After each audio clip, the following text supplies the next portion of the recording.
नमस्ते बच्चों, मैं आपकी गृह विज्ञान विषय की अध्यापिका मनीषा गौतम आज आपको आपकी गृह विज्ञान की पुस्तक का पाठ 7 स्वच्छता तथा स्वास्थ्य पढ़ाने जा रही हूँ। देखिए बच्चों, स्वच्छता तथा स्वास्थ्य के बारे में समझ लेते हैं कि स्वच्छता तथा स्वास्थ्य क्या होता है।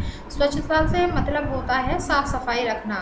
स्वास्थ्य, अगर हम साफ सफाई रखेंगे तो उसका हमारे शरीर पर सकारात्मक प्रभाव पड़ेगा, और अगर हम साफ सफाई नहीं रखेंगे तो उसका हमारे शरीर पर नकारात्मक प्रभाव पड़ेगा। तो स्वास्थ्य तथा स्वच्छता का क्या है, घनिष्ठ संबंध है, आपस में गहरा संबंध है। तो आइए बच्चों, इसके मुख्य बिंदु देख लेते हैं। मुख्य बिंदु देखिए बच्चों, इसमें सबसे पहले है स्वच्छता एवं स्वास्थ्य, पोषक आहार, आध्यात्मिक विकास, शारीरिक स्वच्छता, वस्त्रों की स्वच्छता, व्यसनों को त्याग, व्यायाम, अच्छी आदतों का विकास, समय समय पर चिकित्सक से परामर्श, निद्रा एवं विश्राम, प्रकाश एवं शुद्ध वायु। तो सबसे पहले बच्चों इसमें पढ़ेंगे हम स्वच्छता एवं स्वास्थ्य के बारे में।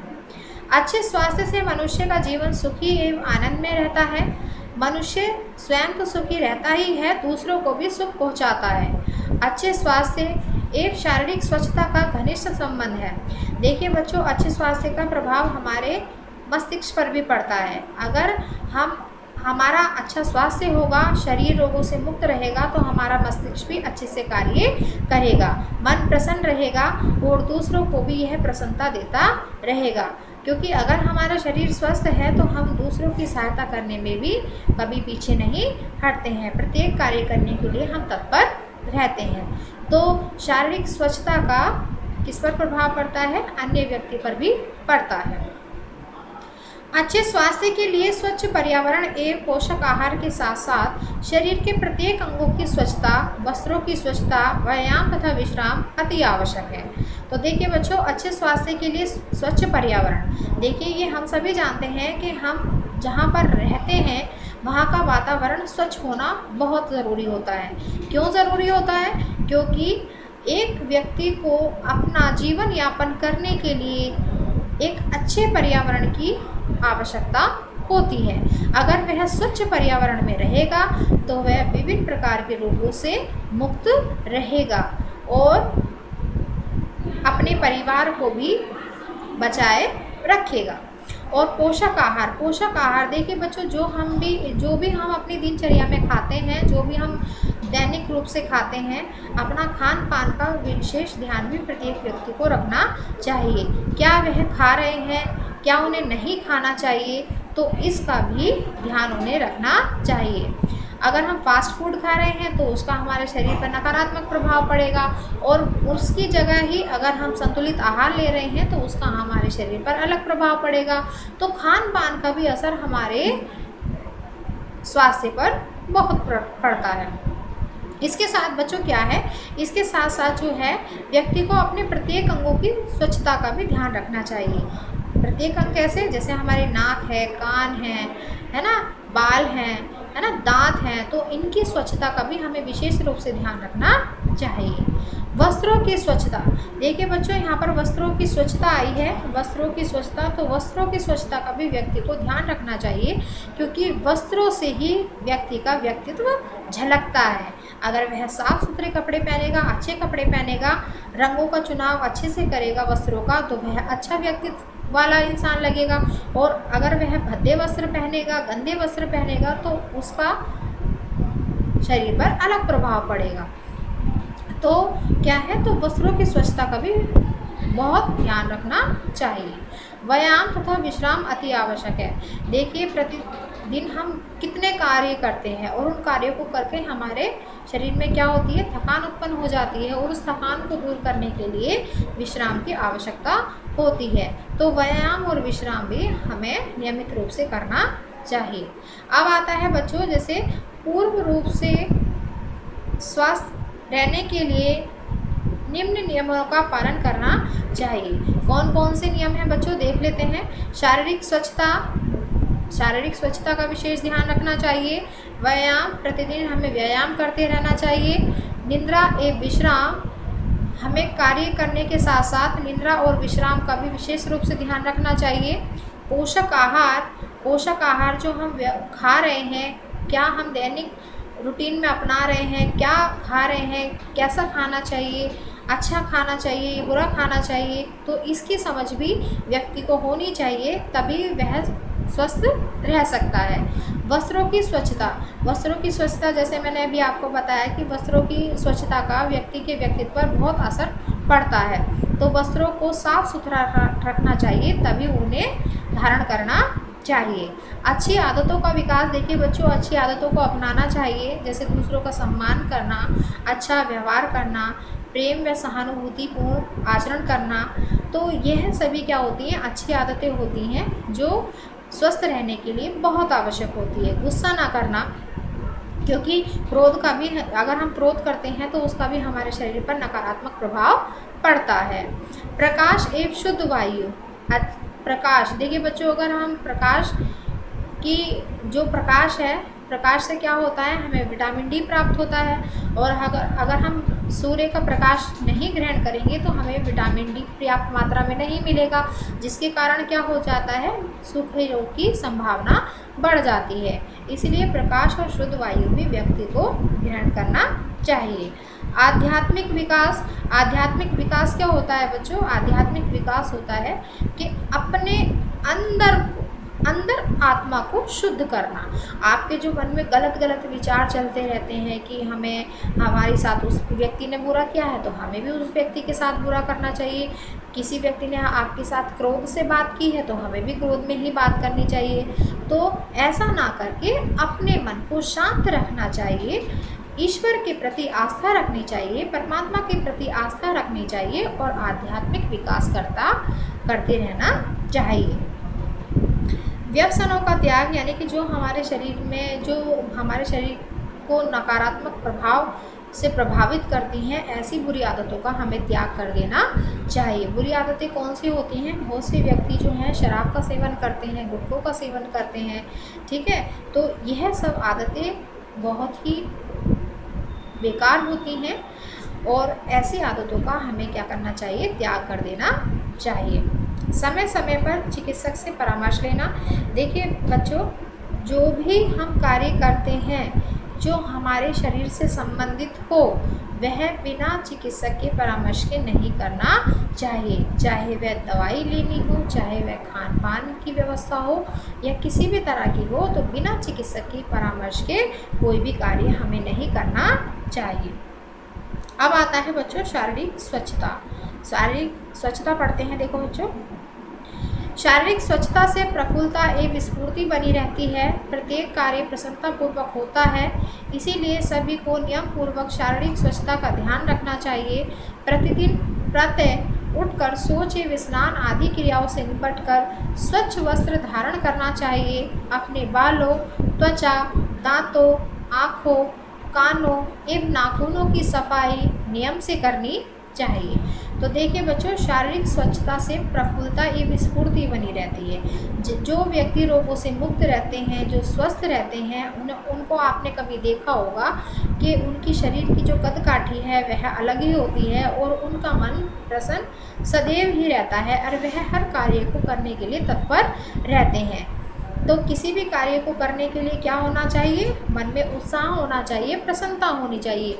और वो किससे आएगी? वह तभी आएगी जब हमारा शरीर रोगों से मुक्त रहेगा। और इसके लिए क्या करना है? इसके लिए शारीरिक स्वच्छता के जो भी नियम हैं वो नियम पूर्वक निभाने होते हैं। तो प्रतिदिन प्रातः उठकर क्या करना चाहिए? शौच के लिए जाना चाहिए, उसके बाद स्नान करना चाहिए और विभिन्न कार्यों से यानी कि क्रियाओं से निपटकर क्या करना चाहिए? अच्छे और स्वस्थ वस्त्र धारण करने चाहिए जो हमारे शरीर को आराम दे सके। फिर अपने बालों, त्वचा, दांतों, आँखों, कानों एवं नाखूनों की सफाई नियम से करनी चाहिए। देखिए बच्चों, इसमें त्वचा, बालों की सफाई दी गई है। बालों की सफाई हमारे लिए बहुत ज़रूरी होती है, क्योंकि अगर वहाँ पर गंद बैठ जाती है, बालों में हमारे गंद बैठ जाती है तो बाल क्या होते हैं? झड़ना शुरू हो जाते हैं।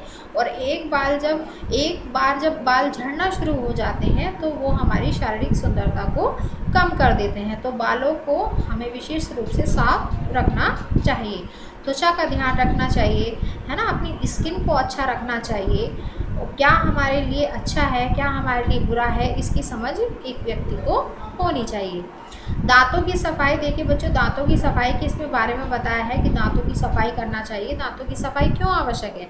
क्योंकि जो भी हम खाते हैं पीते हैं वो मुंह से खाते हैं, है ना, और अगर हम दांतों को साफ नहीं रखेंगे तो जो भी हम खाएंगे पिएंगे तो उन्हीं के माध्यम से हमारे शरीर में गंदगी अंदर प्रवेश कर जाएगी। आँखों की सफाई, देखिए आँखों की सफाई बताइए बच्चों कि आँखों को हमें अच्छे से ठंडे पानी से धोते रहना चाहिए, आई ड्रॉप डालते रहना चाहिए और अपनी आँखों को अच्छा रखना चाहिए। कानों एवं नाखूनों की सफाई, देखिए बच्चों हम हाथों से खाते हैं और अगर हम हाथों को ही साफ नहीं रखेंगे तो उससे क्या होगा, जो हाथों में हमारे गंदगी होती है, हमारे नाखूनों में गंदगी होती है, वह खाने के साथ हमारे शरीर में प्रवेश कर जाएगी। तो हमें अपने नाखूनों को भी साफ रखना चाहिए। देखिए कानों की सफाई, कानों की सफाई क्या है, हमें अपनी दैनिक दिनचर्या में क्या करते रहना चाहिए, स्नान के समय अपने कानों को भी अच्छे से साफ करना चाहिए। अगर आप कानों को अच्छे से साफ नहीं करेंगे तो उसमें जो गंद होती है, गंदगी होती है, वो इकट्ठा होती रहती है और एक ना एक दिन अगर आप साफ नहीं करेंगे अपने कानों को तो वह समस्या उत्पन्न कर देती है। तो इसलिए कानों को भी विशेष रूप से साफ करते रहना चाहिए। आइए अब बच्चों देखते हैं बालों की स्वच्छता। शरीर के विभिन्न अंगों के साथ साथ बालों की स्वच्छता का भी ध्यान रखना चाहिए। धूले, पसीने आदि से बाल गंदे हो जाते हैं। इन्हें रीठे, हर्बल शैम्पू या बाजार में उपलब्ध अन्य किसी अच्छी किस्म के शैम्पू से धोना चाहिए। देखो बच्चों, बालों के बारे में मैंने आपको बताया कि बाल क्या है, बाल हमारे शरीर की सुंदरता को बढ़ाने में सहायक होते हैं। आपने कभी देखा होगा कि जिन व्यक्तियों के सर पर बाल कम होते हैं तो उनकी सुंदरता थोड़ी सी आपको कम दिखाई देने लगती है। क्यों दिखाई देने लगती है? क्योंकि उनके बाल झड़े होते हैं, तो उनके पतले पतले से बालों को देखकर आप कहते हैं कि अरे ये तो बाल आपके सारे झड़ गए, है ना, और आप तो थोड़े गंजे गंजे से दिखाई दे रहे हैं। तो बालों की स्वच्छता का भी विशेष ध्यान रखना चाहिए क्योंकि बाल जो होते हैं हमारी सुंदरता से जुड़े होते हैं। हमारी सुंदरता को निखारने के लिए हमें क्या है, अपने बालों की सफाई करनी चाहिए। कैसे करनी चाहिए? इन्हें रीठे से साफ़ करना चाहिए, हर्बल शैम्पू आता है मार्केट में उसे साफ़ करना चाहिए, या आप अच्छी किस्म के शैम्पू का भी इसमें प्रयोग कर सकते हैं। अब देखें बच्चों, बालों के सूखने पर कंघी करना चाहिए। देखिए बच्चों, बालों के सूखने पर क्या करनी चाहिए? कंघी करनी चाहिए। क्यों करनी चाहिए? अगर आप गीले बालों में कंघी करते हैं तो आपके बाल टूटना शुरू हो जाएंगे क्योंकि उनकी जड़ें कमज़ोर हो जाती हैं। जब आप बाल धोते हैं और आप अगर गीले बालों को कंघी से करेंगे तो क्या हो जाएगा, वो गीले बाल टूटना शुरू कर देंगे। तो इसलिए बालों को अच्छे से सुखाकर ही कंघी करना चाहिए। दूसरा है, बालों में समय समय पर तेल लगाना चाहिए। देखिए बच्चों, बालों में समय समय पर तेल क्यों लगाना चाहिए? क्योंकि तेल से हमारी जो बालों की जड़ें हैं वो मजबूत होती हैं और उससे हमारे बाल क्या होंगे, हमारे जो रूसी होती है बालों में वह खत्म हो जाएगी और हमारे शरीर, हमारा जो मस्तिष्क है उसे क्या मिलेगा, आराम मिलेगा और आप भी अपने आप को तरोताज़ा सा महसूस करेंगे। कभी आपने देखा होगा कि जब आपके सर में दर्द होता है तो आप क्या करते हैं, या तो बाम लगवाते हैं या अपने सर में तेल डलवाते हैं। क्यों डलवाते हैं? क्योंकि जो हमारे बाल होते हैं उनमें जो रोमकूप होते हैं तो उनके माध्यम से शरीर, जो सर है, सर के माध्यम से ही क्या है, मस्तिष्क में हमारे तेल की मात्रा पहुंचती है, जिससे हमारा मस्तिष्क क्या है, एक्टिव हो जाता है, अत्यधिक कार्य करने लगता है। पुरुषों की अपेक्षा स्त्रियों के बाल अधिक लंबे होते हैं, अतः स्त्रियों को सप्ताह में 2 बार बाल अवश्य धोने चाहिए। देखिए बच्चों, यह तो हम सभी जानते हैं कि पुरुषों की अपेक्षा स्त्रियों के बाल लंबे होते हैं। क्यों होते हैं? क्योंकि स्त्री के जो गहना माना जाता है वो उनके बाल ही माने जाते हैं, क्योंकि स्त्री की सुंदरता को कौन बढ़ाता है, उनके बाल ही बढ़ाते हैं, तो उनके बाल इसलिए लंबे होते हैं। पुरुषों के क्या होते हैं, छोटे छोटे बाल होते हैं। तो पुरुष जो होते हैं वो तो अपने बालों को डेली साफ कर सकते हैं, लेकिन जो स्त्रियां होती हैं उनके बाल लंबे होते हैं और लंबे बालों को अगर आप रोज की धोने लगेंगे तो वो तो क्या है, वो सर पे से झड़ते चले जाएंगे, टूटते चले जाएंगे। और इसीलिए हफ्ते में, सप्ताह में 2 बार स्त्रियों को अपने बाल अच्छे से साफ करने चाहिए। क्यों करने चाहिए? क्योंकि बालों में किसी भी प्रकार की गंध ना बैठे और पसीने से वह ज़्यादा टूटे ना, तो इसलिए अपने बालों को हफ्ते में 2 बार साफ ज़रूर करना चाहिए। आगे देख लेते हैं बच्चों। गंदे बालों में जुएं एवं फोड़े फुंसी आदि हो जाते हैं, अतः बालों को स्वच्छ रखना चाहिए एवं उनकी नियमित देखभाल करनी चाहिए। देखिए, जो गंदे बाल होते हैं उनमें क्या पड़ जाती हैं, जुएं पड़ जाती हैं, या सर में क्या हो जाता है, फोड़े फुंसी हो जाते हैं। तो इसीलिए बालों को साफ रखना बहुत महत्वपूर्ण माना गया है। अब देखिए बच्चों, दांतों की स्वच्छता। दांतों की स्वच्छता क्या है, देख लेते हैं। शरीर के स्वास्थ्य एवं पाचन क्रिया में दांतों का महत्वपूर्ण योगदान है। भोजन को अच्छे से भांति से चबाकर खाने के लिए स्वस्थ एवं मजबूत दांतों का होना अत्यंत आवश्यक है। अतः दांतों को प्रातः तथा भोजन के बाद भली भांति साफ करना चाहिए।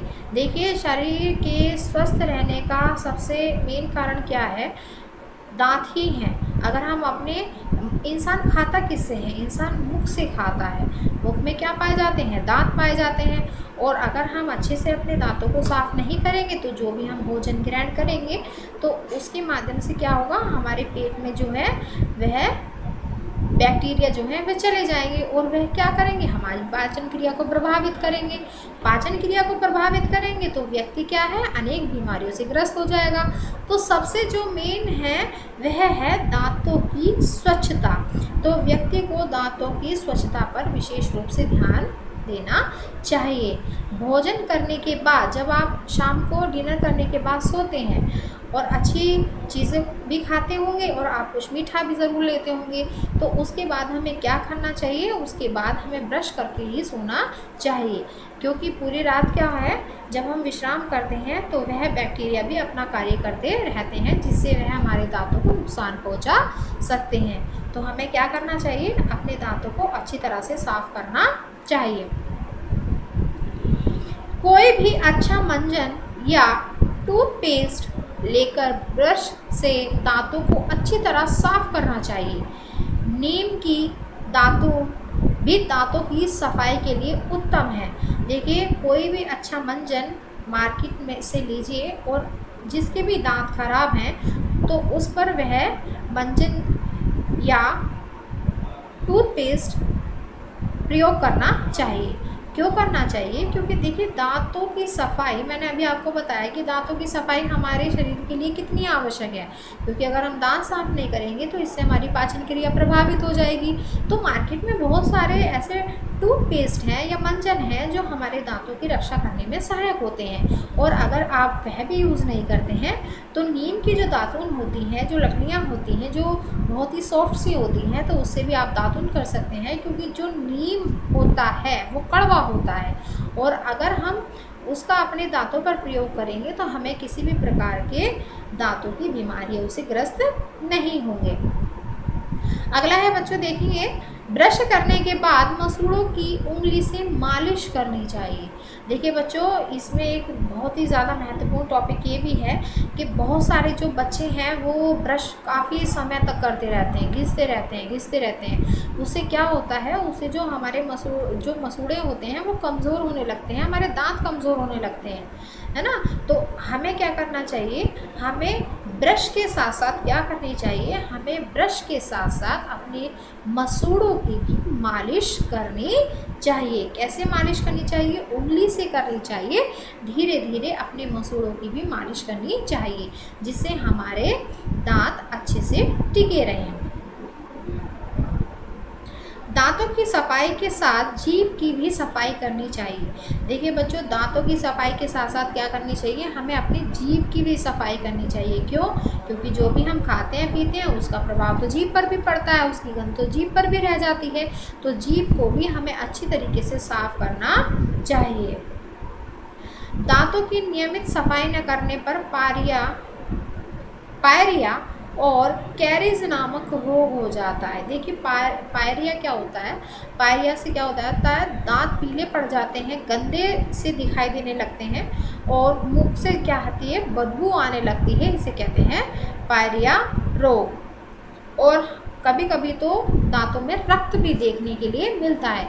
जब व्यक्ति ब्रश करता है तो ब्रश के साथ साथ जब वो अपने ब्रश पर देखता है तो पायरिया रोग में क्या होता है, मसूड़ों से खून भी आने लगता है। तो इन सब से बचने के लिए हमें अच्छे टूथपेस्ट का प्रयोग करना चाहिए, अच्छे मंजन का प्रयोग करना चाहिए। देखिए बच्चों, अब है त्वचा की स्वच्छता। शरीर के अंदर की गंदगी रोग छिद्रों से पसीने के रूप में बाहर निकलती है। इसके लिए आवश्यक है कि त्वचा के रोम छिद्र खुले रहें। त्वचा की सफाई के लिए नियमित रूप से स्वच्छ जल से स्नान करना चाहिए। गर्मी के दिनों में ठंडे जल से या सर्दी के दिनों में गुनगुने पानी से स्नान करना चाहिए। स्नान के निम्न नियम का पालन करना चाहिए। तो देखिए बच्चों, त्वचा की स्वच्छता, तो त्वचा की स्वच्छता के बारे में हम आपको समझा दें कि जो व्यक्ति प्रतिदिन स्नान करते हैं, अपने शरीर को स्वस्थ रखते हैं, तो उन्हें क्या करते हैं, देखिए बच्चों, रोग छिद्र जो होते हैं, कभी आपने देखा होगा अपने हाथ पर, जब आप सर्दी में आप देखते हैं तो रोंगटे आपके खड़े हो जाते हैं। तो कभी आपने देखा है, गौर से महसूस किया है, उन्हें ही रोग छिद्र कहते हैं। तो रोग छिद्र से क्या होता है, अगर हम स्नान नहीं करते हैं तो वो हमारे रोग छिद्र बंद हो जाते हैं, जिससे हमें अत्यधिक सर्दी लगने लगती है। तो जो व्यक्ति प्रतिदिन स्नान करते हैं उनका शरीर क्या होता है, उनका शरीर स्वस्थ रहता है। क्यों स्वस्थ रहता है, क्योंकि जो हम पानी पीते हैं और उस पानी को पीने के बाद जो हमारे शरीर की अशुद्धियाँ जो होती हैं वह पसीने के रूप में बाहर निकलती हैं। किसके माध्यम से बाहर निकलती हैं, रोम छिद्रों के माध्यम से बाहर निकलती हैं। तो इसीलिए प्रत्येक व्यक्ति को अच्छे से पानी में स्नान करना चाहिए। जैसे गर्मी के दिनों में ठंडे पानी से स्नान करना चाहिए और सर्दी के दिनों में गुनगुने पानी से स्नान करना चाहिए। उससे क्या होगा, उससे जो हमारे शरीर के रोम छिद्र होंगे वो अच्छे से खुल जाएंगे और अपना कार्य अच्छे से करेंगे, जिससे क्या है, व्यक्ति रोगग्रस्त होने से बचा रहेगा। तो स्नान के नियम कुछ इस प्रकार से हैं बच्चों। देखिए, स्नान के लिए अच्छे साबुन या उपटन का प्रयोग करना चाहिए। सस्ते साबुन त्वचा के लिए हानिकारक होते हैं। कभी आपने देखा है बच्चों कि जो व्यक्ति अच्छे साबुन का यूज़ नहीं करते हैं, मार्केट में हर तरह की साबुन भी आती है ना। किसी का जो अलग रेट होता है, जैसे कि कोई 100 की भी आपने देखी होगी, कोई आपने 50 की भी देखी होगी और कोई आपने 10 रुपीज़ की भी देखी होगी। तो उनमें क्या होती है, उनकी वैरायटी होती है त्वचा को अच्छा रखने के लिए। तो जो भी अच्छी साबुन है आप उसे ही इस्तेमाल कीजिए, क्योंकि आपकी स्किन से आपका व्यक्तित्व झलकता है। क्या झलकता है, व्यक्तित्व झलकता है। इसलिए आपको अपनी त्वचा पर विशेष रूप से कार्य करना चाहिए। उसके लिए आपको अच्छे साबुन का इस्तेमाल करना चाहिए या उपटन का प्रयोग करना चाहिए। उपटन क्या है बच्चों, देखिए उपटन एक शब्द आया है यहाँ पर, उपटन के बारे में समझा दे। उपटन आपको देखने को मिलेगा, वो थोड़ा हल्दी सा लगता है आपको देखने में। उससे क्या होता है, अगर हम उसे स्नान करते हैं तो चेहरे का जो रंग होता है वो और ज़्यादा निखरता चला जाता है और जो नेचुरल ब्यूटी होती है वह व्यक्ति की झलकने लगती है। अब देखते हैं बच्चों, गर्मी के मौसम में सुबह एवं शाम 2 बार स्नान करना चाहिए। इससे रक्त संचरण की गति बढ़ती है। तो देखिए बच्चों, गर्मी के मौसम में क्या, गर्मी का मौसम चल रहा है, तो कम से कम गर्मी के मौसम में एक इंसान को 2 बार तो स्नान करना ही चाहिए। उससे क्या है, रक्त संचरण, उससे जो रक्त की क्रिया है हमारे शरीर में, जो प्रत्येक अंगों को पहुँचाने का, रक्त क्या है, प्रत्येक अंगों तक पहुँचाने का कार्य करता है। ठीक है, तो उससे क्या है, हमारे शरीर का रक्त संचरण जो सुचारू रूप से अच्छे तरीके से कार्य करता है और उससे हमारा शरीर स्वस्थ रहता है। तो देखिए बच्चों, आज हमने आपको यह गृह विज्ञान का पार्ट 7 पढ़ाया है। फर्स्ट पार्ट है इसका, सेकंड पार्ट हम आपको इसकी सेकंड वीडियो में पढ़ाएंगे। ठीक है बच्चों, अब आपको क्या करना है, आपको अच्छे से 2 बार इस बुक की रीडिंग करनी है और इस पार्ट को अच्छे से समझना है। अगली वीडियो में हम आपके सामने इसके सेकंड पार्ट को पढ़ाएंगे। ठीक है बच्चों, धन्यवाद।